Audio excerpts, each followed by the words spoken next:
नमस्कार देवियों और सज्जनों, व्यालोक वाणी में आप सभी का स्वागत है। एक बार फिर रविवार का दिन है और फिर से हम लोग महाभारत की गाथा, अमर गाथा, अभी तक हम लोग कहाँ तक पहुंचे एक बार रिवीजन करना जरूरी है।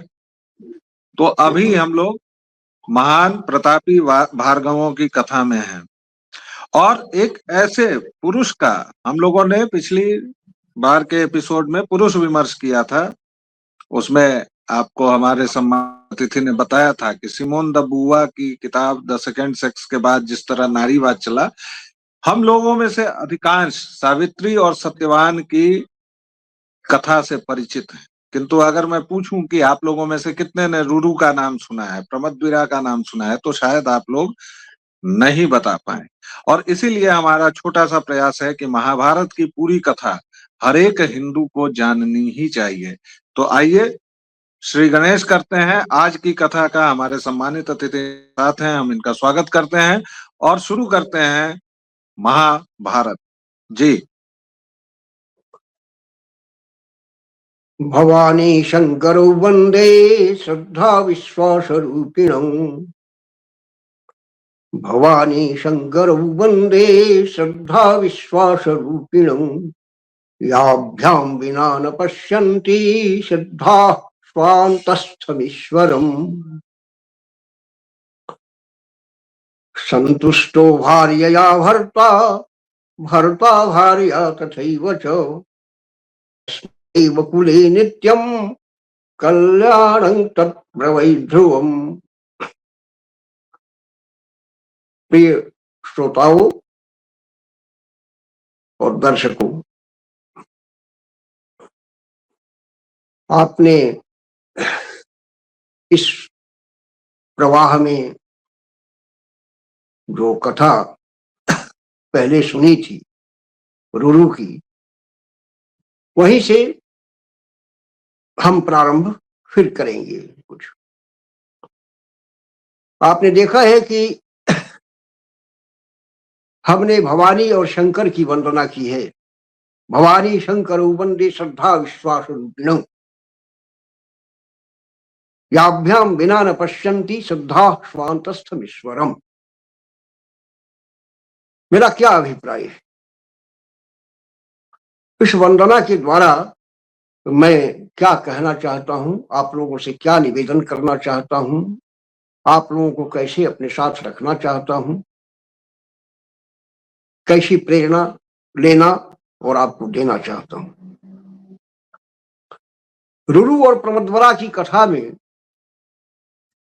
हम लोगों ने देखा है कि कैसे एक प्रेमी, कैसे एक पति होने वाला व्यक्ति अपनी पत्नी के लिए अपने प्राण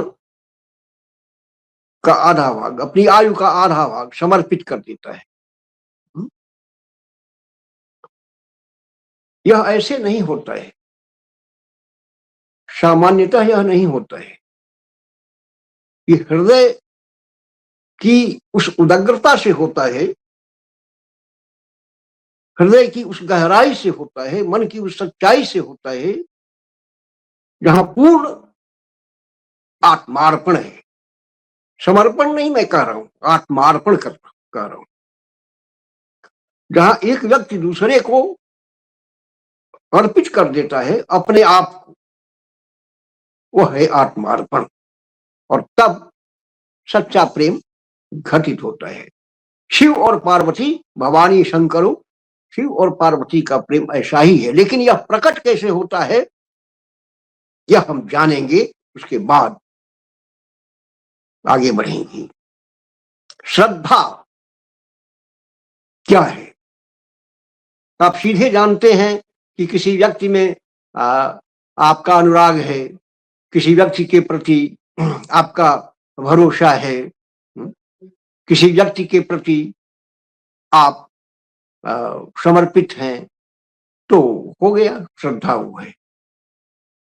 लेकिन ऐसा है नहीं। श्रद्धा का अर्थ यही नहीं है। सामान्य अर्थ है, कोई भी शब्द किसी का पर्याय नहीं है। श्रद्धा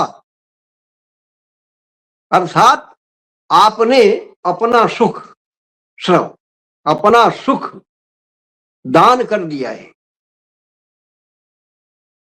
धारण करा दिया है। अपना सुख दूसरे को आपने दान करा दिया, धारण करा दिया, वह है श्रद्धा। ऐसा करना सोच लीजिए कितना कठिन है कि अपना सुख दूसरे को दान कर दिया जाए, धारण करा दिया जाए, तब श्रद्धा होगी। सावित्री को स्मरण कीजिए, वो श्रद्धा का स्वरूप है। प्रमदबरा को स्मरण कीजिए, वह श्रद्धा का स्वरूप है। ऐसी अनेक स्त्रियां, नारियां पुराणों में, इतिहास में आपको मिलेंगी। जैसे जैसे कथा बढ़ेगी आप उन लोगों को भी जानेंगे। सावित्री और प्रमदवरा श्रद्धा का स्वरूप है। वे अपने सुख को दान कर देती हैं दूसरे को। अपने से जो अलग है, पति है, प्रेमी है, जो भी है, उसको धारण करा देती हैं। यह श्रद्धा है।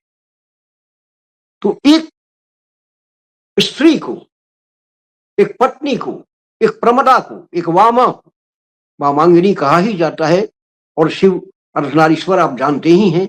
तो आत्मार्पित कर दे, वह सच्ची नारी है, वह स्त्री है। अगर स्त्री ऐसी है तो पुरुष भी वैसा ही होना चाहिए। वह विश्वास का स्वरूप होना चाहिए। विश्वास का अर्थ भी आप वही जानते हैं, भरोसा, किसी पर निर्भर रहना है, किसी के प्रति अपने को ये बना लेना कि हम उसी के हैं। ये विश्वास सामान्य है, ऐसा है नहीं, ये भी नहीं है। श्रद्धा का अर्थ आपने देखा, विश्वास का अर्थ भी वही है, उससे भयानक है, उससे भयंकर है, उससे अधिक कीमत वाला है। विश्वास का अर्थ मृत्यु है, मृत्यु।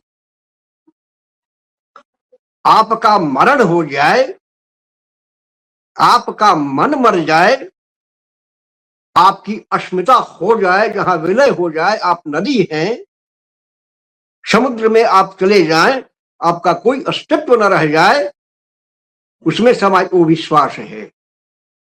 समझिए, वी उपसर्ग श्वास में लगा है।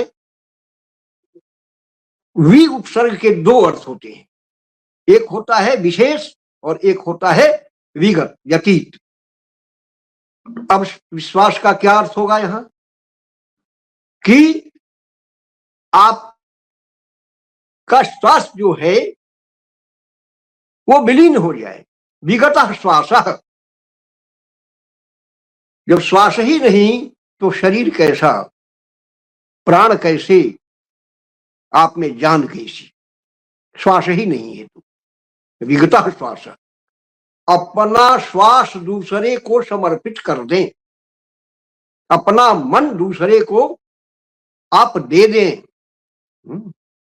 आपका मन दूसरे में समा जाए। अष्टावक्र ने यही कहा था ना जनक को। जब जनक ने गुरुदक्षिणा देनी चाहिए अष्टावक्र को, तो अष्टावक्र ने क्या कहा? कहा कि राजन नहीं दे सकते हो, तुम नहीं दे सकते हो गुरुदक्षिणा जनक को। अष्टावक्र ने कहा कि महाराज क्या बात करते हैं, मैं क्या नहीं दे सकता हूं, आप सब कुछ आपका है, मांगिए। अष्टावक्र हंसते हैं, कहते हैं कि राजन ऐसी बात है तो ठीक है, लाओ। तो कहा जाए अपना मन मुझे दे दो, अपना मन मुझे दे दो। ये कौन सी बड़ी बात है? जनक समझते हैं ये कौन सी बड़ी बात है, मन दे रहे। अरे बैठे बैठे तो कह देना है कि मन दिया। राजा जनक ने कह दिया कि हाँ महाराज, आपको मन दिया अपना। ठीक, थोड़ी देर अष्टावक्र चुप रहे। फिर देखा कि महाराज जनक बैठे बैठे अपना पैर हिला रहे हैं। अष्टावक्र ने कहा कि राजन, वह क्या हो रहा है? तो जनक ने कहा कि महाराज पैर है वो खिल रहा है। तो अष्टावक्र ने कहा कि आपने जब अपना मन दे दिया मुझे, तो आपका मन वह क्या कर रहा है? आपका मन वह हिला तो रहा है पैर। अब महाराज जनक सोचते हैं कि मन देना क्या है, मन देना क्या है। श्वास दिया किसी को, आपने मन दिया किसी को, आपने अस्मिता दे दी किसी को, चेतना दे दी, वह है विश्वास। आप मर गए, आप उस व्यक्ति में लीन हो गए। अब वो जो कहेगा वो आपको करना है और उसी के अनुसार चलना है। यह हुआ विश्वास। इसको विशेष श्वास मानिए तो, या विगता श्वास मानिए तो, दोनों ही अर्थों में यह विश्वास है।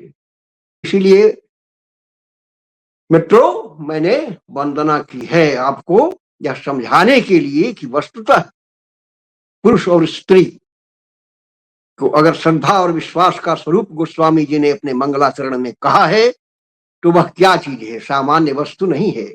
और इसके बाद मैंने मनुस्मृति का ही श्लोक उद्धृत किया है, संतुष्टो भार्या भर्ता भर्ता भार्या तथैव च यस्मिन्नेव कुले नित्यं कल्याणं तत्र वै ध्रुवम्। जिस परिवार में पति से पत्नी संतुष्ट है, संतुष्टो भार्या भर्ता, पति से पत्नी जहां संतुष्ट है, जिस परिवार में है, भार्या तथैव च, और पत्नी से जहां पति संतुष्ट है, तस्मिन्नेव कुले नित्यम, उस परिवार में कल्याणं तत्र वै ध्रुवम्, उस परिवार में सुनिश्चित रूप से कल्याण का वास होता है, पुण्य का वास होता है, एक दूसरे के प्रति समर्पण और त्याग का भाव होता है, वह परिवार सुख चैन से रहता है। तो सोच लिया जाए कि पुरुष और स्त्री का आपस में प्रेमिल रहना कितना मूल्यवान है, कितना संपत्तिशाली है। इसीलिए मैंने आज कथा के पूर्व क्या, कथा से संबद्ध, रुरु और प्रमद्वरा से संबद्ध, पति और पत्नी से संबद्ध, प्रेमी और प्रेमिका से संबद्ध, पुरुष और स्त्री से संबद्ध ये श्लोक मैंने आपको सुनाया है। अब देखिए, रुरु की प्रमद्वरा जीवित हो जाती है महाभारत में, अपना संकल्प लेकर जल छोड़ देता है वो पृथ्वी पर, प्रमद्वरा जीवित हो जाती है, देवदूत चला जाता है, दोनों प्रसन्न हो जाती हैं। इससे पूर्व मैंने आपको भृगु के संदर्भ में कहा था एक वाक्य कि जब व्यक्ति का कष्ट मिट जाता है, वह सुस्थिर हो जाता है, वेदना समाप्त हो जाती है, तो उसका क्रोध शुरू होता है, क्रोध शुरू होता है ना? क्योंकि क्रोध का अचार या मुरब्बा, मैंने कहा था आपको, वैर है। ये रामचंद्र शुक्ल ने कहा था, वैर जो है वो क्रोध या अचार का मुरब्बा है। क्रोध जितना ही सड़ता है, जितना ही पुराना होता है, वैर उतना ही अधिक बंधता है। तो इस सर्प ने, मेरी पत्नी को सर्प ने डसा था, दंशित किया था, और उस सर्प के कारण मेरी पत्नी की मृत्यु हुई थी, वह मरण को प्राप्त हुई। तो मैं सर्पों से बदला लूंगा, सर्प से नहीं, मैं सर्पों से प्रतिशोध करूंगा। ये रुरु ने ठान लिया, और तब उसका कोई कार्य नहीं था। अब सारी तपस्या, सारा विद्याध्ययन, सारा पठन पाठन बस इसमें समर्पित हो गया कि उसने हाथ में डंडा लिया और लगा घूमने वन कानन में, और जहां जो सर्प मिले उसकी धुनाई उसने पीटना शुरू किया। कितने मरे। ऐसे ही एक दिन वो घूम रहा था शिकार में, सर्प के शिकार में घूम रहा था डंडा लेकर। एक मोटा सा सर्प सामने पड़ा। उस पर उसने डंडा उठाया। डंडा उठाया तो उस सर्प ने फर तान कर उससे कहा कि रुको तपस्वी, मुझे क्यों मार रहे हो तुम? मैंने तुम्हारा क्या बिगाड़ा है? मैं तो शांत पड़ा हुआ हूं और तुम शांत जीव को छेड़ रहे हो। कहा रुरु ने कि नहीं नहीं, तुम्हारी जाति के एक व्यक्ति ने, अब सोचिए, तुम्हारी जाति के एक व्यक्ति ने, अंग्रेजों के जमाने में क्या होता था, यही ना, किसी गांव का एक व्यक्ति कोई अपराध करता था तो पूरा गांव जला दिया जाता था, पूरे गांव पर फाइन लगा दी जाती थी, अर्थदंड लगा दिया जाता था। कोई गांव का एक व्यक्ति जब अपराध करता था अंग्रेजों के राज्य में, जमाने में, तो यही होता था। अब इनको देखिए, रुरु महाराज को, या फिर आगे आप देखेंगे जन्मेजय महाराज को सर्प यज्ञ में। अब इनको देखिए, डंडा तान लिया इन्होंने उस अहिंसक जीव पर। उसने तो हिंसा नहीं की थी, और सबको एक ही जाति भाई में समेटते हो, ये गलत है। किसी जाति के, किसी कौम के, किसी वर्ग के, किसी धर्म के किसी एक व्यक्ति ने अगर गलत कर दिया तो तुम पूरी जाति से बदला लोगे? वह सर्प प्रश्न करता है, कहता है कि मैं जानता हूं तुम्हें, तुम्हारे वेश से जानता हूं कि तुम तपस्वी हो, ऋषि हो, है? और तुम ऐसा अधर्म करते हो, जबकि कहा गया है कि अहिंसा ही ऐसी वस्तु है जिसके कारण शेषनाग इस पृथ्वी को धारण किए हुए है। अहिंसा ही ऐसी वस्तु है जिसके कारण आकाश में सूर्य देव चमकते हैं, अपनी रोशनी देते हैं, अपना प्रकाश देते हैं, अहिंसा के कारण। अब प्रश्न होगा ना कि अहिंसा के कारण सूर्य कैसे भाई सुख देते हैं? किसी की हिंसा होती है उनकी किरणों से? नहीं होती है। ये सभी अहिंसक, कितने पराक्रमी, सूर्य कितने पराक्रमी है, शेषनाग कितने पराक्रमी है। एक बार डुला दे सर अपना तो पृथ्वी चल विचल हो जाती है, ऐसा कहा जाता है। तुम बताओ यार, तुम मुझ पर क्यों प्रहार कर रहे हो? रुरु कहता है कि नहीं, वो मेरी पत्नी को, मेरी प्रिया को तुम्हारी जाति के ही एक व्यक्ति ने दंशित किया था और वो मर्द तुल्य हो गई थी, इसलिए मैं तुम्हारा वध करूंगा। वह सर्प कहता है कि देखो, मैं जो हूं एकदम अहिंसक हूं,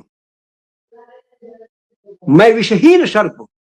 डुंडुभ, महाभारत में उसका नाम है डुंडुभ, उसी से बना है, आप सभी जानते होंगे, ढोढ़िया सांप।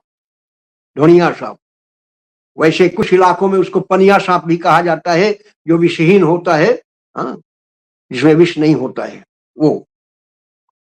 तो डुंडुभ ने कहा कि देखो, मैंने तो तुम्हारी प्रिया को या पत्नी को दंशित नहीं किया था, और जिसने किया वह भी मेरी जाति का नहीं था। मैं तो अहिंसक हूं, मुझ में तो विष है ही नहीं, हाँ? और तुम सर्प जाति मात्र को मान लेते हो अपना शत्रु, सर्प जाति मात्र को मान लेते हो दंशक, सर्प जाति मात्र को मान लेते हो हिंसक। कैसे ऋषि हो, कैसे ऋषि पुत्र हो? यही सोचते हो? एक व्यक्ति के कारण तुम संपूर्ण समाज को दंडित कर दोगे, जबकि कोई अपराध नहीं किया है। मैंने कोई अपराध नहीं किया है। उसको व्यक्ति के रूप में, उस सर्प को एक सजग मानव के रूप में बोलते हुए देखकर रुरु को आश्चर्य होता है। अपना दंड वह रोक देता है और पूछता है कि भाई आप बताएं, आप कौन हैं? आप सर्प तो नहीं, ठीक है, आप डुंडुभ ही जाति में है अभी, लेकिन सर्प तो नहीं है आप। मौलिक रूप से। आप कौन हैं ये बताएं आप। तो वह डुंडुभ कहता है कि देखो, इससे पूर्व मैं एक ऋषि था, मैं भी एक ऋषि था। मेरा नाम उस समय सहस्त्रपाद था, और मेरा एक मित्र था, खमक उसका नाम था। खमक मतलब जो आकाश में विचरण करता हो, इसका मार्ग आकाश ही हो, खो मतलब आकाश मत, तो उसका नाम था खमक। बड़ा घोर घोर तपस्वी था वो, बराबर पूजा पाठ में लीन रहता था, जप में लीन रहता था, और मैं थोड़ा शरारती था। एक दिन खमक ध्यान में बैठा था, वह अपने इष्ट का स्मरण कर रहा था, बेखबर था। मुझे शरारत सूझी और मैंने तिनके को आपस में लपेट कर सर्प की आकृति बना दी और उस पर फेंक दिया, उसके शरीर पर फेंक दिया। उसकी आंखें खुली, सजग हो गया, देखा कि मैं हूं और मैंने फेंका है वो सर्पाकृति, उस पर फेंकी है मैंने। उसने कहा कि शास्त्रपाद, तुमने मेरे ध्यान को विचलित किया है। मैं अपने इष्ट के समीप था, वह आनंद ले रहा था, ब्रह्मानंद में था मैं, और तुमने ऐसी दुष्टता मेरे साथ की, मेरे ध्यान को तोड़ दिया। जाओ, तुमने जो ये तिनके का सर्प बनाकर मुझ पर उछाला है, मुझे कष्ट दिया है, मेरा ध्यान भंग किया है, तो तुम भी सर्प ही हो जाओ। बस रुरु, उसी दिन से मैं सर्प योनि में आ गया और बड़ा दुखी हुआ मैं। अब मुझे अपना ऋषित्व छोड़कर सर्प योनि में रहना पड़ेगा। मैंने उससे क्षमा मांगी, अपने मित्र से कहा कि मित्र, अंततः तुम मित्र हो, हम दोनों मित्र हैं, और मित्र के दुख में दुखी होना मित्र का लक्षण है। मैं दुख में दुखी नहीं हुआ, मैंने शरारत की, जानबूझकर की, तुम्हें ऐसा करूं, मैंने नहीं किया। मित्र जैसा करता है वैसा मैंने किया है, इसलिए भाई तुम इस सांप का कुछ निदान तो अवश्य करो। तो खमक मेरे कहने से थोड़ा प्रसन्न हुआ, संतुष्ट हुआ, और उसने तब कहा कि ठीक है, जाओ, एक समय आएगा कि परमति पुत्र महातपस्वी रुरु तुमसे मिलेगा, और उसको देखकर, उसके दर्शन से तुम्हारी इस सर्प योनि से मुक्ति हो जाएगी। मुझे लगता है कि तुम संभवतः रुरु ही हो, क्योंकि तुम्हें देखते ही मैं आ गया हूं अपने पूर्व स्वरूप में। प्रमति पुत्र रुरु बड़ा चकित हुआ, कहा कि ये तो बड़ी अच्छी बात हुई, चलिए जो होता है देखिए, यही है परिस्थिति। हम कहते हैं ना कि हम परिस्थितियों के गुलाम हैं, ऐसा है नहीं। परिस्थितियों का गुलाम, परिस्थिति तो भाई अपने हिसाब से, अपनी निरंतरता से चलती है। ये संसार है सम्यक सरति, ये आपको कष्ट देने के लिए नहीं है, यह संसार आपको कष्ट देने के लिए नहीं है। यह तो चलता है, उसकी अपनी गति है। सुख की खिली चांदनी हो या होती हो दुख वृष्टि, किंतु ठहर कर समय न इन पर कभी डालता दृष्टि। करना हो जो करें तुरंत, हम तज आलस्य अभंग, क्या जाने कब छूट जाए इस समय सखा का संग। तो कहता है रुरु कि परिस्थितियों के कारण ऐसा नहीं हुआ है। मैं भी अपने को समझता था कि नहीं, सर्प ने दंशित किया है मेरी प्रिया की पत्नी को, हाँ, तो मैं सभी सर्पों को मारूं। यह ऐसा परिस्थितिगत नहीं है, यह मानस है। एक तरह से यह मनोरोग है। आपने शरारत की अपने मित्र के साथ, वो तनख्वाह फेंक कर, वो परिस्थितिगत थोड़े था, हाँ? वह भी मानस था, आपके मन से उत्पन्न हुआ था ना। परिस्थिति उसमें कहाँ है? हम अक्सर ये करते हैं ना भाई, अरे परिस्थिति से ऐसा हुआ, ऐसा नहीं है। अब देखिए महाभारत के प्रसंग में इस बात को लाकर महर्षि क्या कहना चाहते हैं कि परिस्थितियों को दोषी मत बनाओ। जी, परिस्थितियां दोषी नहीं होती है, तुम्हारा मन दोषी होता है। तुम मन नहीं दे सकते हो, तुम विश्वास नहीं दे सकते हो, सामान्य बात नहीं है। आपने सुना है ना जनक और अष्टावक्र के प्रसंग में, परिस्थितियां कुछ नहीं होती हैं, होता है व्यक्ति का मन। और उस मन के कारण ही तुमने वो तिनके के रूप में सर्प को अपने मित्र पर उछाल दिया था। मन के कारण ही मैंने मान लिया था कि सर्प मात्र सभी सर्प मेरे शत्रु हैं, ऐसा हुआ था। तो ये महर्षि सहस्त्रपाद, अब तो आप सहस्त्रपाद हैं, मैं इसी नाम से आपको जानूंगा। आप तो बड़ा, आपसे अच्छा ये आपके दर्शन अच्छे हुए, जिससे मुझे यह सीख मिली कि ब्राह्मण को तपोनिष्ठ होना चाहिए और अहिंसक होना चाहिए। ऋषि को किसी एक घटना से समस्त घटनाओं को योजित नहीं करना चाहिए, किसी भी व्यक्ति को नहीं करना चाहिए। ये तो कम से कम आपसे मुझे सीख मिली। और आप ये बताइए, अब ये बताइए कि इस सर्प योनि में जो आप आए और मैंने जो डंडा उठाया आपके हनन के लिए, तो आपने एक बात कही थी बीच में जो आप भूल रहे हैं। वो कहा, उनको सहस्त्रपाद को भूल रहे हैं कि सर्प यज्ञ ऐसे ही किया था जन्मेजय ने, और उसने सारे सर्पों को मार दिया था, जबकि उसके पिता को एक सर्प ने काटा था। तो इसलिए तुम्हारा दोषी मैं नहीं हूं। और परीक्षित, तब रुरु ने कहा कि भाई परीक्षित की जो बात आप कह रहे हैं ये मैं कैसे जानूंगा सर्प यज्ञ की। तो वही बताते हैं कि अपने पिता प्रमति से जाकर इसे पूछना, वे तुम्हें बतला देंगे सर्प यज्ञ की पूरी कथा, जन्मेजय की और परीक्षित की पूरी कथा बता देंगे तुम्हें। जो हम अगली बार अगले एपिसोड में सुनेंगे, जन्मेजय की, परीक्षित की, तक्षक की, ये तमाम कथाएं ये थोड़ी ज्यादा प्रचलित हैं, क्योंकि रुरु और प्रमति का नाम आप में से अधिकांश ने भले नहीं सुना होगा, लेकिन जन्मेजय, परीक्षित, इन सब की कथाएं चूंकि जो महाभारत हमने देखी है टीवी पर उसमें भी आई हुई है। इसलिए एक बार फिर से आप लोगों को बता दूं कि हमने अभी तक 15 जो भी एपिसोड किए हैं वो सब के सब महाभारत नाम की प्लेलिस्ट में आप सभी को अवेलेबल हैं। महाभारत प्लेलिस्ट पर जब क्लिक करेंगे तो सारे के सारे एपिसोड आपको एक साथ मिल जाएंगे।